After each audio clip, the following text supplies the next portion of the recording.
Ethan Carter sat in the back of a weathered bus, watching the familiar landscape of his childhood hometown blur past the window.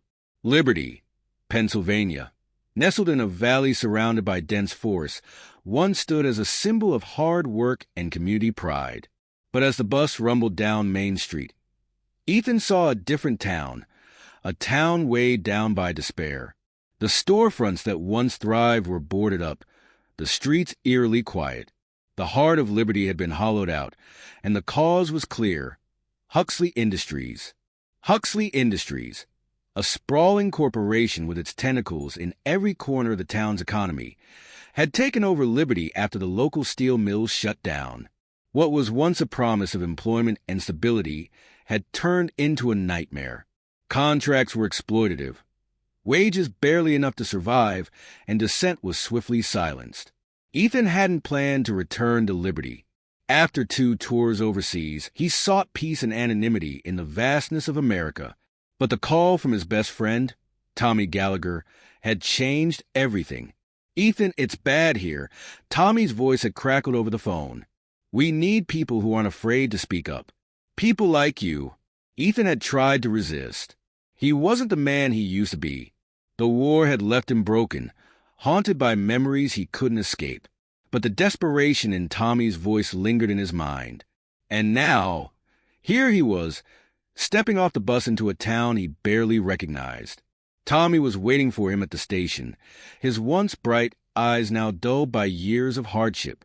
They embraced briefly before Tommy led Ethan toward his pickup truck, its bed filled with tools and scraps, a reflection of the odd jobs Tommy had taken to make ends meet. "Glad you came," Tommy said as they drove toward Ethan's childhood home. "Liberty needs you more than ever." "What's going on here?" Ethan asked, his gaze lingering on the crumbling buildings and faded signs. Tommy sighed. "Huxley Industries happened. They own everything. The factory, the housing, even the grocery store. People are trapped in contracts they can't get out of. If you complain, you're fired. If you try to leave, they'll blacklist you from every other job in town." Ethan frowned. "And the local government?" Tommy's grip tightened on the steering wheel. "Bought and paid for. Mayor, sheriff, judges, all in Huxley's pocket." That night, as Ethan settled into his old room, he struggled to reconcile the memories of his youth with the reality he now faced. His parents had passed away years ago, and the house stood as a quiet relic of a time when Liberty had hope. But that hope was gone, replaced by fear and resignation. The next morning, Ethan met Tommy for coffee at a local diner, one of the few businesses still independently owned. They sat in a corner booth, speaking in hushed tones. "People are scared," Tommy explained, "but they're angry too. They just need someone to show them it's possible to fight back." Before Ethan could respond, the door jingled open, and a man in a dark suit entered. His gaze swept the diner before locking on to Tommy. James Fuller, Huxley Industries' local enforcer, was a man known for making problems disappear. Fuller approached their table, his lips curling into a cold smile. "Tommy Gallagher," he drawled. "Didn't expect to see you here this morning. Thought you'd be too busy working off your contract."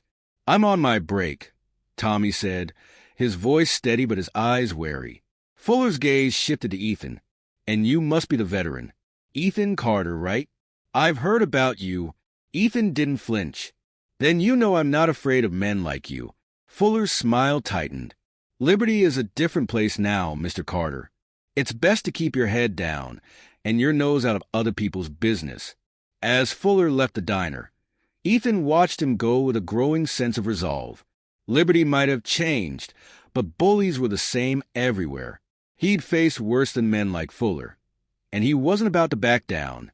The following week, Ethan began reconnecting with old friends and neighbors. The stories they shared painted a bleak picture. Workers at the Huxley factory were forced to sign contracts that bound them to the company indefinitely. Wages were docked for minor infractions, and those who tried to organize were fired or worse. But it wasn't until Tommy was arrested that Ethan's anger boiled over. It happened during a shift change at the factory. Tommy had confronted a supervisor about unsafe working conditions, and within hours, the sheriff's deputies had dragged him away in handcuffs. The charge? Inciting a riot. Ethan stormed into the sheriff's office, demanding to see Tommy. The deputy at the front desk smirked. "Sorry, Carter. He's being processed. Bail set at 10 grand. That's ridiculous." Ethan snapped. The deputy shrugged. "Take it up with Judge Huxley." Ethan's blood ran cold. William Huxley, CEO of Huxley Industries, wasn't just a corporate tyrant. He was also a judge, presiding over cases that involved his own company. The corruption ran deeper than Ethan had imagined. Later that night, Ethan met with Grace Collins, a young attorney who had recently returned to Liberty to care for her aging mother. Grace had been vocal about the injustices in town, but her efforts to hold Huxley Industries accountable had been repeatedly stonewalled. "Tommy's arrest is part of a bigger plan," Grace explained. "Huxley wants to make an example out of him. They're trying to scare people into submission." Ethan leaned forward, his eyes intense. "Then we need to fight back. Publicly. Loudly." Grace hesitated. "It won't be easy. Huxley controls the media here. But if we can gather enough evidence, we might be able to take this beyond Liberty." Ethan nodded. "I've faced tougher battles. It's time to remind Liberty what real freedom looks like." The fight for Liberty had begun. The air in Liberty grew heavier with each passing day. News of Tommy Gallagher's arrest spread quickly, stirring a quiet but growing unrest among the townspeople. Ethan Carter, walking down the cracked sidewalks of Main Street, could feel the tension in every glance, every hushed conversation. People were afraid, but they were also watching him. At the diner, Ethan met Grace Collins again. The young attorney was as determined as ever, flipping through a stack of legal documents as they sat in their usual corner booth. "I've been digging into Huxley's contracts," Grace said, her voice low. "They're airtight. People sign their lives away without even realizing it. And every time someone tries to challenge them, they end up in front of Judge Huxley. It's a closed loop of corruption." Ethan frowned. "How can we break it?" Grace glanced around to make sure no one was listening. "We need evidence. Something big enough to blow this wide open. Something that ties Huxley Industries to criminal activity beyond Liberty." Ethan nodded. "And we need to rally the people. They've been beaten down for too long. If they see someone standing up, they'll follow." Grace smiled faintly. "That's where you come in. People remember you, Ethan. They respect you." Before Ethan could respond, the diner's door opened and a familiar figure entered. James Fuller, Huxley's enforcer. His sharp eyes scanned the room, landing on Ethan and Grace.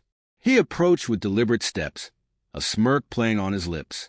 "Carter," Fuller drawled, "seems you're making yourself at home again. You always did have a habit of poking your nose where it doesn't belong." Ethan met Fuller's gaze, unflinching. "I go where the truth takes me." Fuller chuckled. "The truth? There's no place for that in Liberty anymore. People here know better than to stir the pot." Grace stood, her chin lifted defiantly. "Maybe it's time that changed."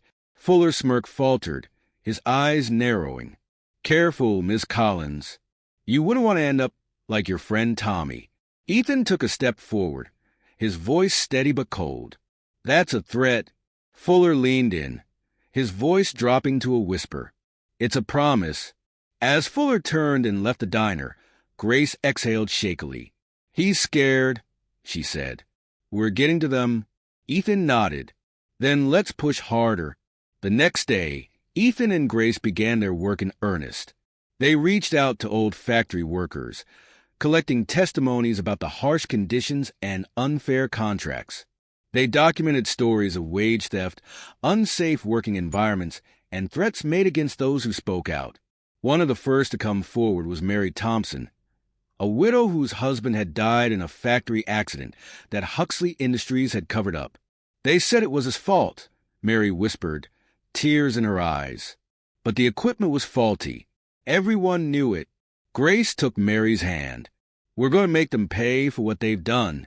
The story spread through Liberty like wildfire. People began whispering about resistance, about standing up to Huxley Industries. The spark of rebellion had been lit. One evening, as Ethan walked home, he noticed a group of townspeople gathered in the park. They were talking in hushed voices, their eyes filled with both fear and hope. "We've had enough," one man said. "It's time to take our town back." Ethan stepped forward, his voice carrying over the crowd. "Then let's do it together. No more fear. No more silence. We fight for liberty." The crowd murmured in agreement, and Ethan felt a flicker of hope ignite within him. The people of Liberty were ready to stand. They just needed a leader, and Ethan was ready to lead. The fight for liberty had begun in earnest, and there was no turning back. The momentum in Liberty was growing, but so was the tension. Word spread quickly about Ethan Carter's bold stance against Huxley Industries, and it wasn't long before the town became a powder keg waiting for a spark. Ethan, Grace, and a small group of trusted townspeople began to organize their next move. It wasn't enough to rally the people. They needed a direct action that would send a clear message to Huxley and his enforcers. Liberty would no longer be silenced. Ethan stood in the town square, addressing a gathering of workers, families, and local business owners. The crowd was larger than he expected, and he could see the flicker of hope in their eyes. "We've lived under Huxley's thumb for too long," Ethan began, his voice steady and commanding. "They've taken our jobs, our dignity, and our future. But we can take it back. Together, we can show them that liberty is not for sale." Grace stepped forward, holding up a stack of documents. "We have proof of their illegal practices. Wage theft, unsafe working conditions, and contract violations. But we need more. We need testimonies, stories, evidence that will stand up in court and in the public eye." A murmur ran through the crowd. People were scared, but they were also tired of living in fear. Tommy Gallagher's mother, an elderly woman with a fierce spirit, raised her voice. "My boy is sitting in that jail cell because he stood up for what's right. If we don't do the same, what kind of future are we leaving for our kids?" The crowd erupted in agreement. Ethan felt the weight of their trust and knew that the time for action had come. Later that night, Ethan, Grace, and a handful of trusted allies gathered in the basement of the town's community center. The room was dimly lit, and the air was thick with anticipation. "We need to make a statement," Ethan said, spreading a map of the town on the table. "Something that shows Huxley Industries were not backing down." Grace nodded. "We need to be strategic. A protest alone won't be enough. We need to hit them where it hurts." Eduardo Diaz, a former factory worker turned tech-savvy activist, leaned over the map. "What about their communications hub?" Huxley Industries uses the old courthouse as their data center. It's where they keep records of employee contracts and transactions. If we can get in there, we might find the evidence we need. Ethan considered the plan. "It's risky. If they catch us, it won't just be fines. We're talking serious jail time." Grace met his gaze. "Then we do it carefully. We gather as much evidence as we can and make sure it's undeniable." The next evening, under the cover of darkness, Ethan, Eduardo, and a few others approached the old courthouse. The building loomed in the moonlight, its once grand facade now a symbol of Huxley's control over liberty. Eduardo picked the lock on the side door, his hands steady despite the tension. "We've got 10 minutes before the security patrol comes around," he whispered. Inside, the group moved quickly. Eduardo accessed the main server room, while Ethan and another ally, Marcus, searched the filing cabinets for physical records. The air was thick with the hum of servers and the weight of what they were doing. "Got it," Eduardo said, pulling a hard drive from the server.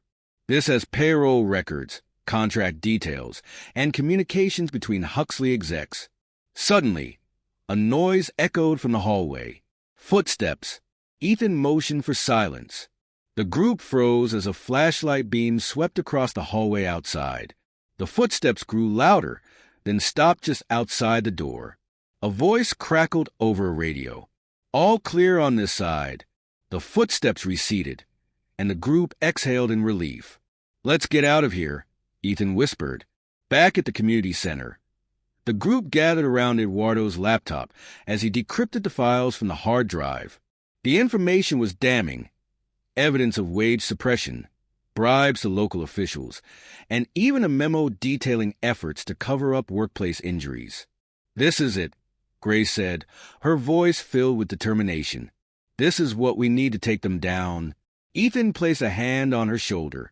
"It's a start, but we need to make sure everyone in Liberty sees this. We need to make it impossible for them to deny." The next day, copies of the documents began circulating throughout Liberty. Flyers appeared on bulletin boards, in mailboxes, and on car windshields. The town buzzed with the revelations, and the tide began to turn. But Huxley Industries wasn't about to go down without a fight. James Fuller and his enforcers doubled their efforts to intimidate the townspeople, tearing down flyers and threatening anyone caught distributing them. Ethan knew they were playing a dangerous game. But for the first time in years, the people of Liberty were standing up, and there was no turning back. That night, Ethan stood on the steps of the community center, addressing another gathering of townspeople. His voice carried over the crowd, steady and unwavering. "We've taken the first step. They know we're not afraid anymore. But this fight is far from over. We need to stay united, stay strong, and keep pushing. Liberty is worth fighting for." The crowd cheered, their voices echoing through the night. The first strike had been made. The battle for liberty had truly begun. The morning after the flyers appeared throughout Liberty, the town buzzed with nervous energy. People whispered about the revelations, sharing copies of the documents that exposed Huxley Industries' corruption. For the first time in years, there was a flicker of hope, but that hope came with fear. James Fuller and his enforcers wasted no time retaliating. The Huxley security force patrolled the streets, tearing down flyers and intimidating anyone seen distributing them. Local shops that displayed the documents in their windows were threatened with sudden inspections, fines, and closures. Ethan Carter knew they would strike back. He expected the retaliation, but he wasn't prepared for how brutal it would be. That afternoon, Ethan sat with Grace Collins in her office, reviewing the next steps. Grace's desk was covered in stacks of papers, legal briefs, and testimony records. The air in the room was tense. "We need to keep the momentum going," Grace said. "If we back down now, they'll crush the movement before it has a chance to grow." Ethan nodded. "People are scared. They need to see that standing up is worth the risk." Their conversation was interrupted by a loud bang on the front door. Ethan jumped to his feet as Grace crossed the room to answer it. She opened the door to find James Fuller standing outside, flanked by two of his men. His smirk was cold and calculating. "Miss Collins," Fuller drawled, "it seems you've been busy stirring up trouble." Grace stood her ground. "I'm simply representing the people of Liberty." Fuller stepped closer, lowering his voice. "You're making a mistake. Huxley Industries doesn't take kindly to agitators. You and Carter need to understand that there are consequences for defying us." Ethan stepped into view, his gaze locked on Fuller. "Are you threatening us?" Fuller's smile widened. "Not a threat, Carter. Just a friendly warning. People like you don't last long in Liberty when they go against the tide." Without another word, Fuller turned and walked away, his men following close behind. Grace closed the door, her hands shaking slightly. "They're escalating," Ethan said, his voice calm but firm. "We need to be ready for whatever comes next." Later that evening, Ethan gathered a small group of townspeople at the community center. The room was filled with anxious faces, people who had seen firsthand what Huxley Industries was capable of. "They're trying to scare us into silence," Ethan began. "But we can't let them win. We have the truth on our side. We have each other, and we have a chance to change things." A woman in the crowd, Mary Thompson, spoke up. "They threatened to shut down my shop. Said I'd lose my business if I kept talking about the flyers." Ethan nodded. "That's how they work. They use fear to keep us in line. But we can't let them control us any longer." Grace stepped forward, holding a folder filled with legal documents. We're building a case. Every story, every testimony, every piece of evidence we gather makes it harder for them to hide. We need more people to come forward. The more voices we have, the stronger we become. The crowd murmured in agreement, but Ethan could see the hesitation in their eyes. The fear was still there, lingering beneath the surface. The following day, the retaliation escalated. Ethan woke to find his truck vandalized, the tires slashed and the windows shattered. Spray painted across the side were the words, "Traitor." Grace called him moments later. "They've frozen my bank accounts," she said, her voice shaking with anger. "Huxley's pulling every string they have to stop us." "We're hitting a nerve," Ethan replied. "They wouldn't be reacting like this if they weren't scared." Grace sighed. "Scared or not, they're coming after us with everything they've got." Ethan knew she was right, but he also knew they couldn't stop now. They were too far in, and the people of Liberty were counting on them. That evening, Ethan stood on the steps of the community center once more, addressing a growing crowd. Despite the fear and intimidation, more people were showing up each night, their resolve strengthening with each story shared. "They want us to give up," Ethan said, his voice echoing through the square. "They want us to believe that we're powerless. But we're not. Every step we take, every word we speak, we're taking back our town. Liberty belongs to us, not Huxley Industries." The crowd erupted in applause, their cheers filling the night air. Ethan felt a swell of pride and hope. The people of Liberty were beginning to believe again. As the crowd dispersed, Grace approached Ethan, a determined look in her eyes. "We need to go bigger. We need to get the media involved. If we can take this story national, Huxley won't be able to hide." Ethan nodded. "Let's do it. It's time to shine a light on everything they've tried to keep in the dark." The battle for liberty was far from over, but the people were ready. And this time, they wouldn't back down. Ethan Carter sat in the dimly lit community center, reviewing the evidence they had gathered so far.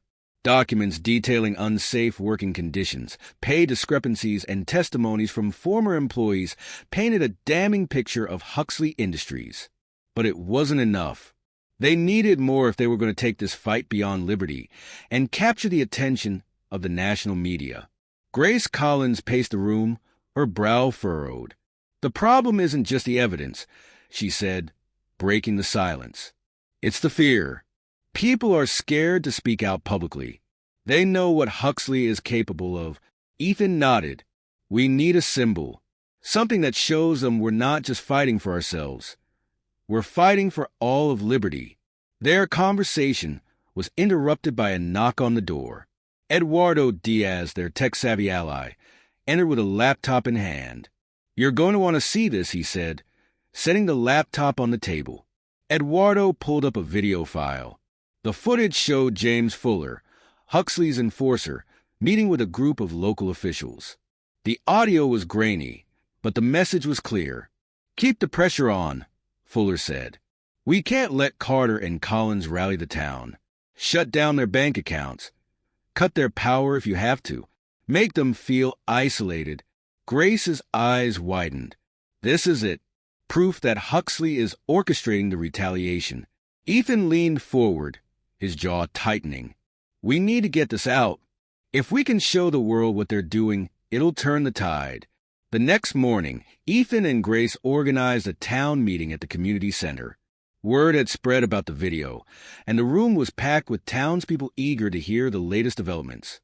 Ethan stood at the front of the room, the video playing on a projector behind him. As the footage ended, murmurs rippled through the crowd. "This is what we're up against," Ethan said, his voice steady. "They think they can silence us. They think they can scare us into submission. But we've come too far to turn back now."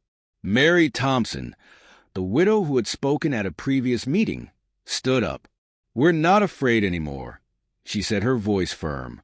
"They've taken enough from us. It's time we take something back." The crowd erupted into applause.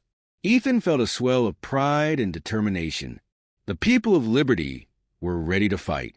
Later that evening, Ethan and Grace contacted Rachel Moore, a journalist at a prominent independent news outlet. Rachel had been following their efforts and was eager to bring their story to a national audience. "This is explosive," Rachel said during a video call. "But you need to be careful. Huxley has deep pockets and powerful friends. They'll do whatever it takes to protect themselves. We're ready," Grace said. "The people of Liberty are ready." Rachel nodded. "I'll run the story.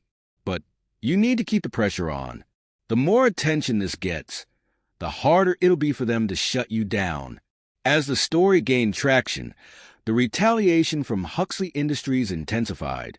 The town's power grid experienced sudden outages, targeting neighborhoods where key organizers lived.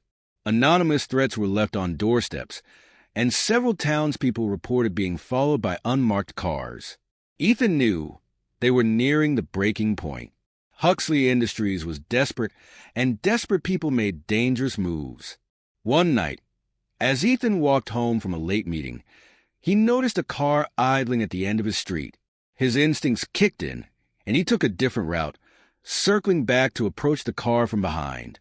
As he got closer, the car sped off, its tires screeching on the pavement. "They're watching us," Ethan said to Grace the next morning. "They're trying to intimidate us." Grace's expression hardened. "Let them watch. We're not stopping." The breaking point came when Tommy Gallagher, Ethan's best friend, was released from jail. His arrest had been one of the sparks that ignited the movement, and his release marked a turning point. The townspeople gathered at the community center to welcome Tommy home.